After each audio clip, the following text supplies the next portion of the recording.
To start, Jamie, I'd have to say you and I share a friend, and Tina told me to tell you hi because I was like, I'm interviewing your girl today, and she was like, which one? I was like, Jamie. But I Talk about Tina the whole time. That's what I want to do. And my godchildren. just talk about Tina and the beauty that she is. I love her so much. She But is exquisite and she's a tour de force. And I love her so much. And she's the best friend. It's gonna make me super emotional. Um, she's like a real friend, dude, like yeah, for real, for real. It doesn't matter if we talk every day or if we don't talk. She always feels me and I can always feel her. And like she showed me what real loyalty is, because I'm a very loyal person and she's just magic and she's so like there's nothing that she can't do. And I'm so honored to have her in my life and my god kids in my life. Sorry, it makes me really emotional, but that's no, like my loving I for her is like I extremely get it. profound. I love her so so much. The minute I found out, I was like, oh my God, I have to tell Christina. She's gonna be so excited because her and I are friends, and I'm like, well, now Oh my God. the gap. I haven't been on my phone, so like I'm sure. Oh man. Yeah. But I was like, I see recognizable things in that background. Like, this is someone that I like already. Myota. But to start, what I do like in this movie is not only are you rocking cool ass curls and like Ah, just like killing it with a gun, but I do like that, she holds her own against these like dudes who the whole purpose of this movie is them fighting and showing their power the entire time. For you, is it important to like have her still have this power, even though she's not necessarily a character we can fully get behind and trust in the grand scheme of everything? yeah. I really have a mission to bring the divine feminine back into filmmaking and back into storytelling. And so those curls, the reason why I did that was because I used the goddess Calypso, Mm. um, to help root me into this story. And I did a lot of dream work for it as well. And I feel like, there's such a like this sort of standard way that they portray cops, detectives, this dry thing.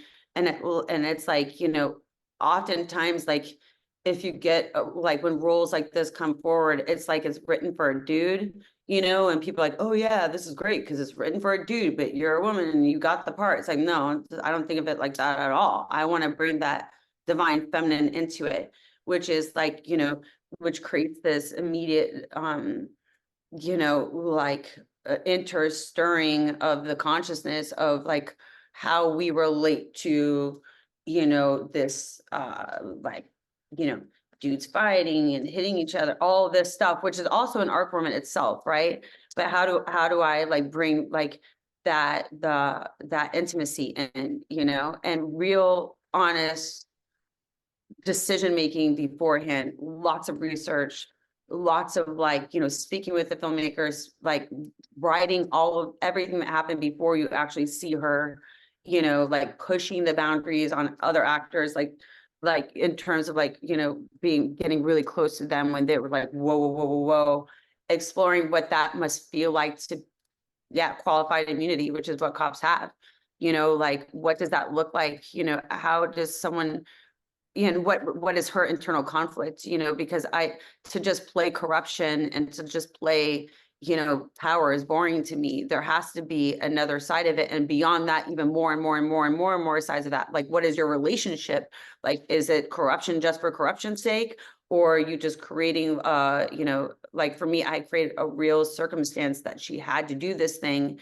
And also beyond that, I really wanted to just work with what I was experiencing inside, which was my uncomfortable feeling of the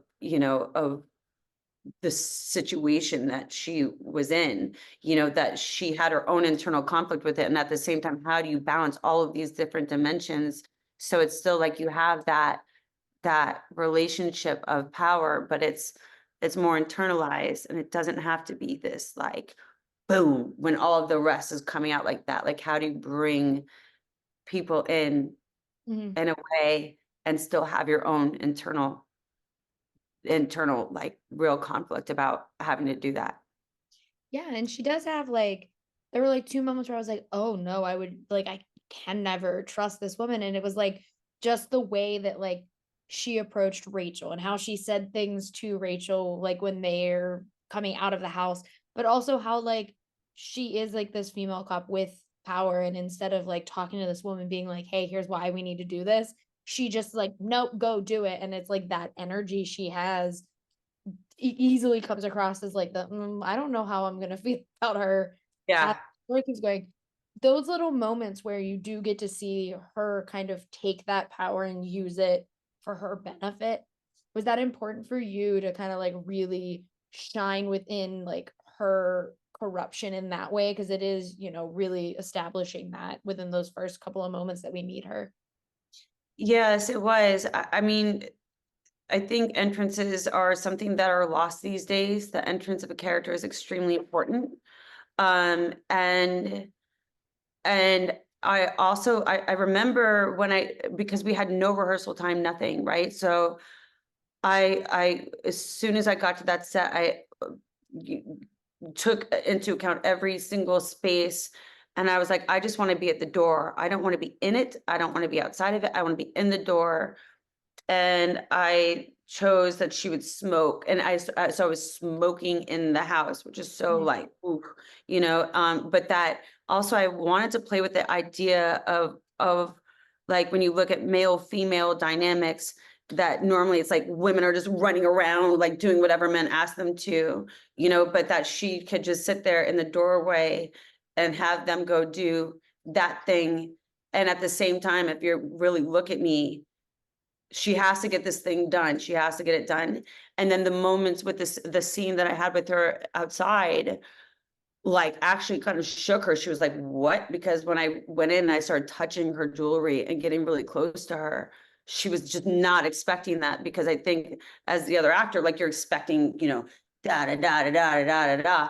But what was happening inside of me, mother to mother, was basically like I really felt mother to mother, and also like this is something that I've got to get done, and I'm going to do it. So like, so it was all these conflicting feelings Yeah. that were going on inside, and that to me is like the most powerful experience, like for me as a human being, is that we exist in all those different dynamic realms, you know what I mean? Like it's super, like life is like that. That's what life is like,